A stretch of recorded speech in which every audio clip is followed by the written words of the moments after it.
Jason ചാമോളപ്പനാണ് തൃശ്ശൂരിൽ നിന്ന് നമുക്ക് കാത്തിക്കുന്നത്. തൃശ്ശൂരിൽ അതിശക്തമായിട്ടുള്ള മഴ ഒരു ആശുപത്രി തന്നെ ഏതാണ്ട് വലിയ നാശനഷ്ടം ഉണ്ടാക്കി എന്നുള്ള വാർത്തയാണ് രാവിലെ മുതൽ വന്നുകൊണ്ടിരിക്കുന്നത്. എന്താണ് സ്ഥിതി ജെയ്സൺ?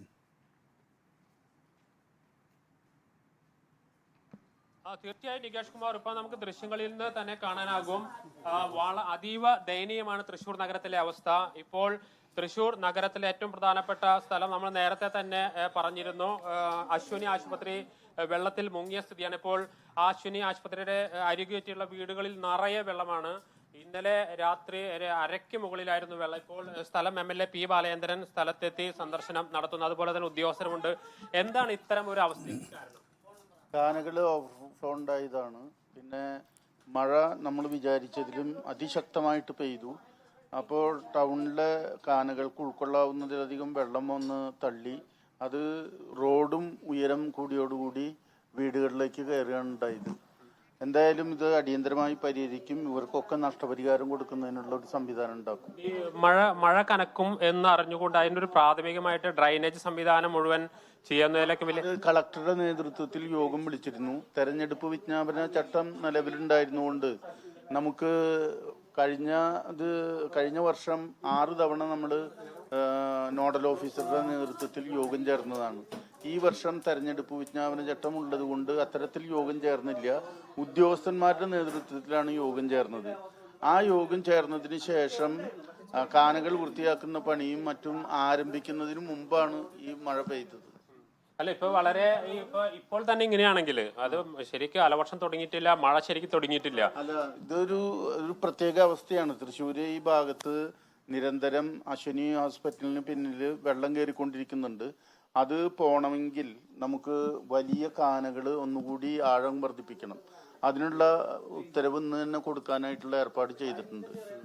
ഏതായാലും നികേഷ് കുമാർ, വളരെ ശോചനീയമായ അവസ്ഥയാണ്. ഇന്നലെ 1 മണിക്കൂറിലധികം മഴ പെയ്തപ്പോഴാണ് തൃശ്ശൂർ നഗരത്തിൽ ഇതാണ് സ്ഥിതിയെങ്കിൽ കാലവർഷം എത്രയേറെ ഭീകരമായി മാറ്റും എന്നതിന്റെ ഒരു സൂചനയായി മാത്രം ഇതിനെ കണ്ടാൽ മതി. അത്രയേറെ അരയ്ക്കൊപ്പം വെള്ളം കയറുന്ന സ്ഥിതി, അതിനുപരി ലക്ഷക്കണക്കിന് രൂപയുടെ നഷ്ടം നിരവധി പേർക്ക്. ഇപ്പം നമ്മൾ നേരത്തെ തന്നെ അശ്വിനി ഹോസ്പിറ്റൽ പറഞ്ഞ അവർക്ക് 3 കോടി രൂപയുടെ നഷ്ടം ഉണ്ടായി എന്നാണ് അവർ പറഞ്ഞത്.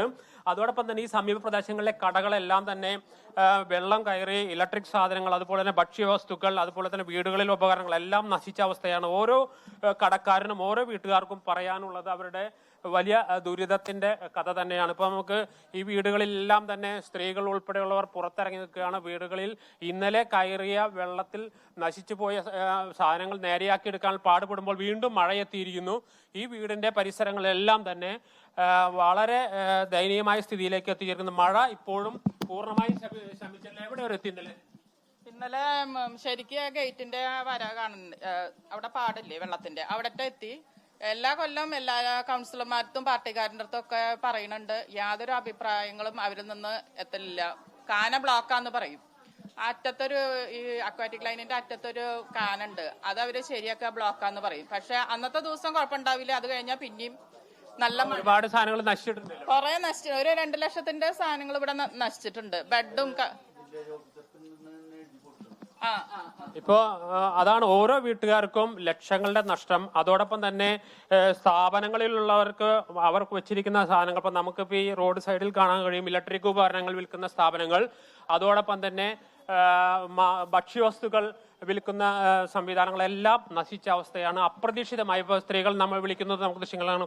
അപ്രതീക്ഷിതമായി എത്തിയ മഴ, ആ മഴയിൽ തകർന്നു പോയത് ഒരുപാട് പേരുടെ ജീവിതമാണ്, വീട്ടുപകരണങ്ങളാണ്. വലിയ മോശം. എന്താണ് ചേച്ചി, എത്ര വരെ വെള്ളം പോയി? ഞങ്ങളുടെ വെള്ളം വന്നത് ഞങ്ങളുടെ TV, ഫ്രിഡ്ജ്, വെക്കാനുള്ള അരി, പഞ്ചസാര എല്ലാം പോയിന്ന് സാറേ. എല്ലാ കൊല്ലം ഇതിന്റെ അവസ്ഥ. ഞങ്ങൾ എത്ര പരാതിപ്പെട്ടൊരു കാര്യമില്ല ഇവിടുത്തെ അവസ്ഥയില്. ഞാൻ ഇപ്പൊ എന്റെ വീട്ടില് ഞാൻ കാനായിട്ട് താമസിക്കണ. എന്റെ അമ്മ ഇവിടെ ഇത്ര പ്രായമുള്ള ആളാ. ഇത് കിടക്കണം നോക്കിയാ രാത്രി വന്ന് കൊണ്ടുപോയതാ. ഇപ്പൊ ഞങ്ങൾ ഇങ്ങോട്ട് വന്നതാ. നോക്കിയ സാറേ, നോക്ക് ഒന്ന് ഇത് കിടക്ക, എന്തിട്ട് കാണിക്കേ. ഈ ദുരിതം ഞങ്ങൾക്ക് അനുഭവിക്കാൻ വയ്യ എല്ലാ കൊല്ലം. നോക്കിയേ, ഒരു കിടക്കാൻ ഒരു തലോണി ഒരു പായ പോലും ഞങ്ങൾക്ക് ഇതിന് എടുക്കാനില്ല. കണ്ടില്ലേ നശിച്ചുപോയി. TV, ഫ്രിഡ്ജ് മിക്സി പോലും ഇല്ല ഞങ്ങൾക്ക് അരയ്ക്കാനായിട്ട്. ഇനി അമ്മയില്ല, എല്ലാ സാധനം ഒലിച്ചു പോയി. കടന്നു സാറേ, ഞങ്ങൾക്ക് അറിയില്ല. അവിടുത്തെ വെള്ളം ഫുള്ള് ഇങ്ങോട്ട് കിടക്ക, ടൗണിലത്തെ വെള്ളം. അതിനൊരു മാർഗം ഉണ്ടാക്കി തരാൻ പറയണതാ. കാനം നിലത്തോട് മുട്ടിട്ടാ കിടക്കണത്. അതൊന്ന് പൊക്കി ഉയർത്തിയാൽ അവിടെ നിന്നുള്ള വെള്ളത്തിനുള്ള ശല്യം ഞങ്ങൾക്ക്. നികേഷ് കുമാർ, നമുക്ക് ആ ദൃശ്യങ്ങളിൽ കണ്ട അതിന്റെ ഏറ്റവും ശോചനീയമായ ദയനീയമായ അവസ്ഥ, ഒരു വീടിൽ നിറയെ അകത്ത് നിറയെ വെള്ളം നിൽക്കുന്നു. വളരെ പാവപ്പെട്ടവരാണ്. ഇവരുടെ വീട്ടിലുള്ള അവശേഷിക്കുന്ന ഉപകരണങ്ങൾ, അതായത് കിടക്കാനുള്ള പായ പോലും നശിക്കുന്ന സ്ഥിതിയിലേക്ക് എത്തിച്ചേർന്നിരിക്കുന്നു. അത്രയേറെ വിഷമം പിടിച്ച ഒരു അവസ്ഥയിലേക്ക് 1 മണിക്കൂർ നഗരത്തിൽ നിന്ന് പെയ്ത മഴ എത്തിച്ചേർന്നു എന്നതാണ് ഏറ്റവും സങ്കടകരമായ കാര്യം. ഇപ്പൊ എംഎൽഎയോട് തന്നെ നമുക്കിപ്പോൾ നേരിട്ട് MLA നമ്മുടെ ഒപ്പം ഉണ്ട്. വളരെ ദയനീയം തന്നെ അവർക്ക് റേഷൻ, മറ്റ് ഭക്ഷണ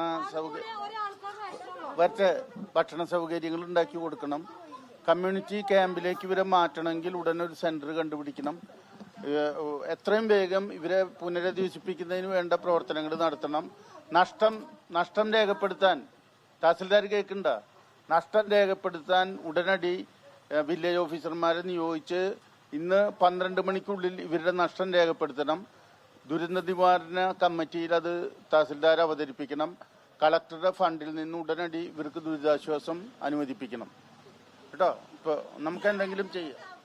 നികേഷ് കുമാർ, ഇത് തന്നെയാണ് ഈ സമീപത്തെ വീടുകളുടെയും അതുപോലെ തന്നെ കടകളുടെയും ഒക്കെ അവസ്ഥ. ജീവിക്കാൻ കഴിയാത്ത അവസ്ഥ എന്നാണ് ഇവർ ഇപ്പോൾ തന്നെ പറയുന്നത്. വേനൽക്കാലത്ത് വരെ കാനം വൃത്തിയില്ല, പകുതിയിൽ മേലെ വെള്ളം നിന്നിട്ട് പോണേ. അപ്പൊ ഈ വർഷക്കാലത്ത് ആ മണ്ണ് മാറ്റാണ്ട് ഇന്നലത്തെ അവസ്ഥ അറിയോ? ഇതില് നിറച്ച് അത് കക്കൂസത്തെ അങ്ങനത്തെ മാലിന്യങ്ങളൊക്കെയാണ് വരുന്നത് സാറേ. ഈ വർഷക്കാലം അങ്ങോട്ട് വന്നാല് ഫ്ലാറ്റിലെ കക്കൂസ മുഴുവൻ അവര് തുറന്നു വിടും.